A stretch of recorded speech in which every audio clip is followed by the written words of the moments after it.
Send me the YouTube link when Hi, you're ready. to It, hi to all. Hi, Hi. So how are welcome back you? to the little bit sad. This period is I can be fine. We can say, it's not like a super good period, but standing the situation, I'm good. And you? Same. I think it's dark times for many people in the world, and being still 2 years into the pandemic, we're not back on our feet yet. We're not back to normal routines. I think everyone is trying to keep their heads above water, and then we have, all the other world issues that are happening as usual. We have the Ukraine-Russia very tragic situation, and we have, uh, as you know, that I'm aware of, we still have climate change, don't we? That's what we're here to talk about Yeah, on Sustainable Sundays.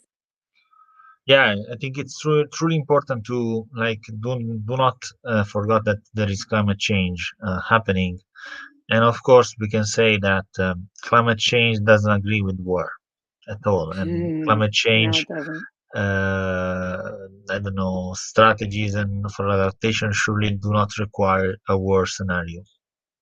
That's right.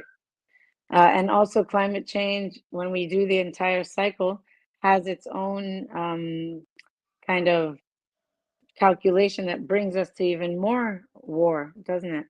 When um, when there will be less food and people will have to fight for food, water, basic necessities, this can escalate the tension around the world.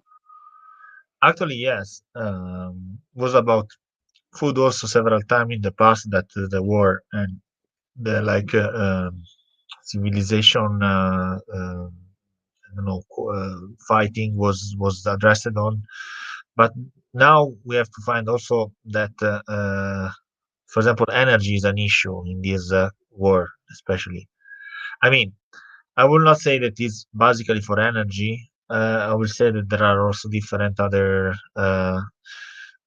motivation at different levels, political, ideological, cultural, and so on. But Hmm. energy is an element. The we can say the control on fossil fuels, the control on gas, the control on nuclear power are topics that are inside the war that we are facing.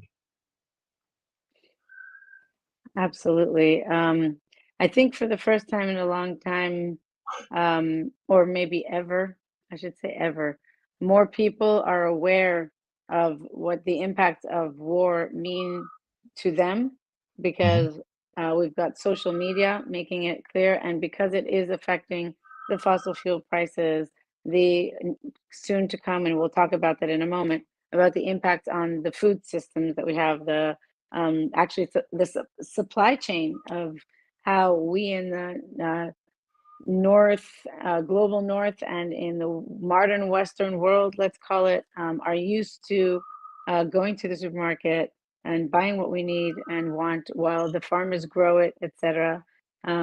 Yeah, it's just something that we all need to be aware of, and now people are more sensitive to it and more aware of it because it's impacting them directly, let alone the humanitarian effort that is needed to deal with the situation. Yeah, yeah. Yesterday I was imagining also the impacts in terms of I don't know pollution also of this war.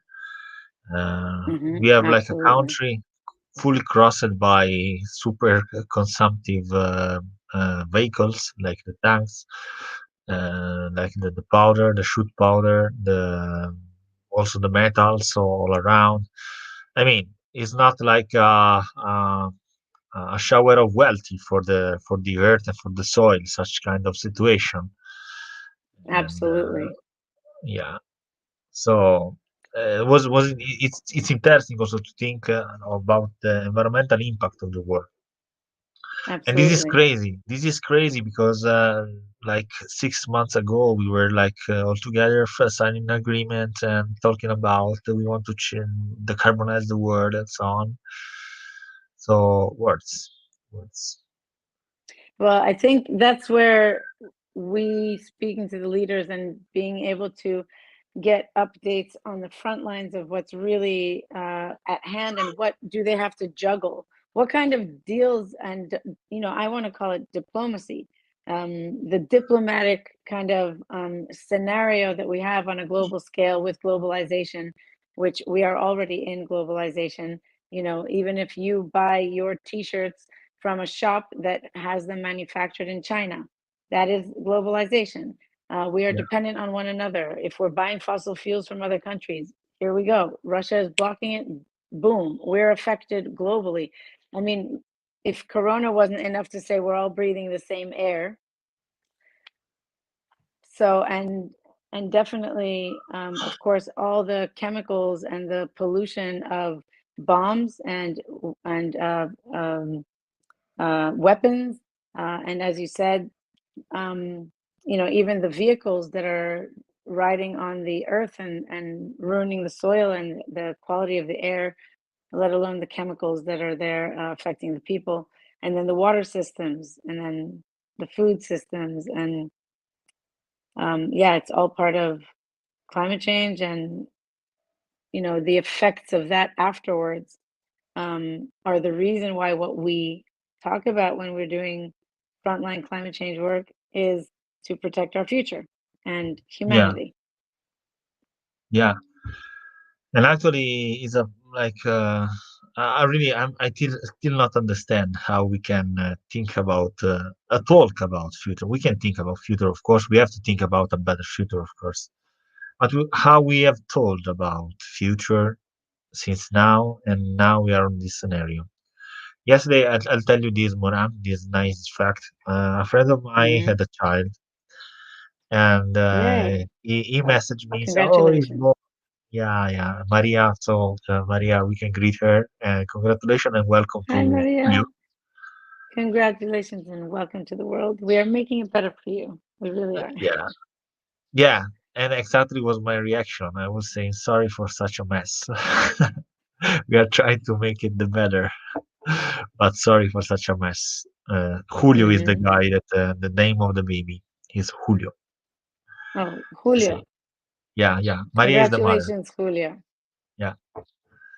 Yeah, but yeah, my feeling was sorry for this mess. Let's try to make it better when you grow up, because now we we were talking about leaving the world better and so on, but we are not doing that, or at least we have not the power to make it in a way. And other people that have the power now are not demonstrating to like be acknowledgeable for having the power. I agree. And I also think what one of the things we wanted to talk about today is how um, really in it there's a new perspective that I believe we can look at, and that is that the power is in the hands of the people. Instead of watching TV, watching the news, watching our social media, and waiting for someone to do something about all these challenges that we have worldwide, I think it's time that we, the people, start to understand what power we have in our hands and in our hands, which I Yeah, believe our technology and internet and phones and social media today has more power than we've ever had before. And it has the power to influence change, including doing things so that and for uh, our world, but also to even support the leaders in a sense. That if they can't necessarily do what's necessary fast enough for us to be able to see the change we need, then what is the part that we can do? In my opinion, part of what we can do is, for example, to change our behavior. What do I mean by that? If we need, if we're depending on fossil fuels right now, how can we use less fossil fuels? Me, we the people, I can choose to drive less, to use less gas, or I can choose to buy, to plan myself differently. If I need to go into town just to change one light bulb, what about in 2 hours? Maybe I need to go also to buy a light bulb and also to do food shopping. So that in itself is an example of how I can say, well, if I wait 2 hours without the light bulb, maybe I can go in one trip to buy the light bulb and the food, and there I save already a little bit of fossil fuels. Now, if we do that on a critical mass scale, and you imagine me and you and your mother and your father and your brother and your sister and your cousins and whoever is around you, and everyone can do that at the same time, then it adds up to impact. That puts the power back in my hands and shows me that I can do something about it, for example. And I think spreading the awareness and to the challenge, but also to the solution, to what power we do have in our hands, gives you back the power to say, well, now I can make a choice. Okay, the fossil fuel prices have gone up. The quantity that we have of the resources is going down, and that's why the prices go up. And this is something that I can do about it. And if you want to help even more, the power you have in your hands again is to go on social media and make a post. Tell them, I just decided to save one trip to town by putting together 2 tasks and errands that I have to do into one trip. So I saved fossil fuels. I said, oh, how about you do it? Or why don't you do it? Or I hope to inspire you to do it too and pass it on and tell other people. For Yeah. example, No, please go ahead. Continue. another way is also with other things like food waste or other things that we buy with our money. Our money is the power right now. It's a joker card. I can go buy milk. I can go buy food. And then when I have it, if we all try not to waste it. For example, right now, apparently Putin is blocking fertilizers and wheat sales until at least until the end of 2022. Apparently, according to the food systems and the supply chain of what it takes to get the wheat from Russia to New York into the supermarket shops, for example, um, takes a lot of energy and um, uh, let alone, well, let's just say this. The experts say it's a 90-day cycle. And 90 days is 3 months. And if 3 months from now we don't have, or if today we stop producing wheat for New York supermarket, then in 3 months from now, there's a chance that there will not be enough flour on the shelves. Flour is one of the basic ingredients on our planet that costs until now less money and can feed more people so that it delays hunger. So a lot of the poor communities with less money are dependent on flour. In some global south countries, it's different types of flour. It's not wheat.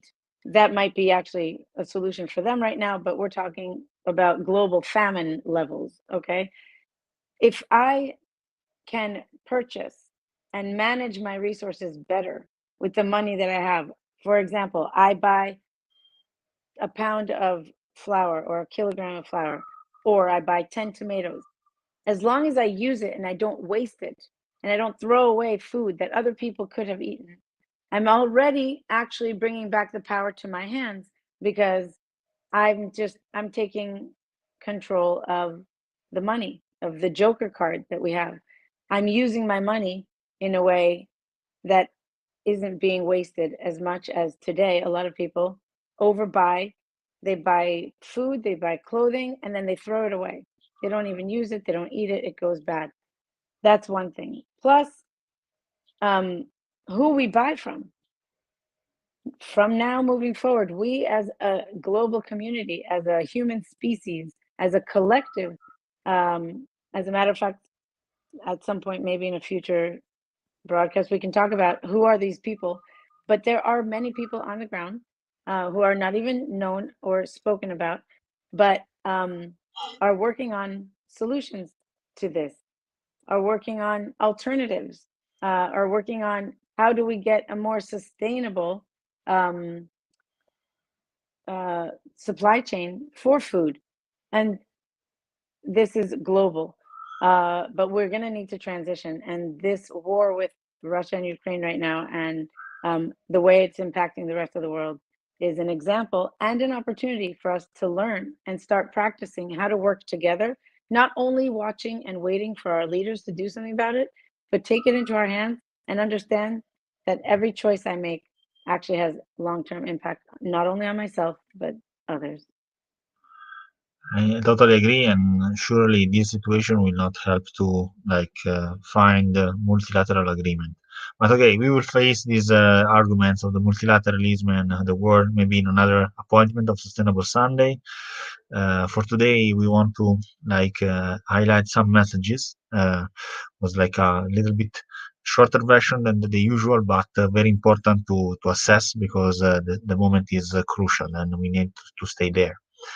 So thank you, Just Muran, before for we wrap up, can you just define multilateralism, and so sure. at least people can be left with a little bit of food for thought in the meantime, because that in Yeah, itself is a great concept. Thank you.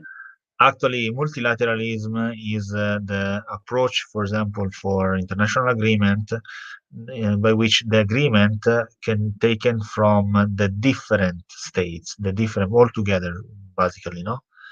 Mm-hmm. So there is the bilateralism is an agreement between two states. Mm-hmm. Multilateralism is an agreement Bias between too. yeah by more states. Multi that like the global multilateralism is at least all the nations are agreeing with something. Mm-hmm. Okay, so I'm just going to repeat it again. Multilateral, it's like taking my hand. Okay, we have 5 fingers. We have one problem that connects them all, and we can solve it from different angles, simultaneously. And that's the term, that's the definition of what multilateral means. It means we don't only, one way to solve it is make peace with Putin and have him pull out of Ukraine. Fine. But another one could be how do we deal with the fossil fuels, the food, et cetera, et cetera, et cetera. And we have uh, different angles of solving the problem all at the same time. So just keep that in mind as we sit with a couple ideas we already threw out here in this Sustainable Sundays today, highlighting what each of us can do on a daily basis, no matter who you are, where you are, what you do, or how much money you have or don't have. Okay. Thank you to all. Thank you, Moran, for sharing this time together, and see you to the next Sustainable Sunday. Bye bye. See you on the next Sustainable Sundays. Bye. Bye bye. Bye bye. Everyone, don't forget to follow and share, Yeah. and talk to us if you want to come talk to us. Bye.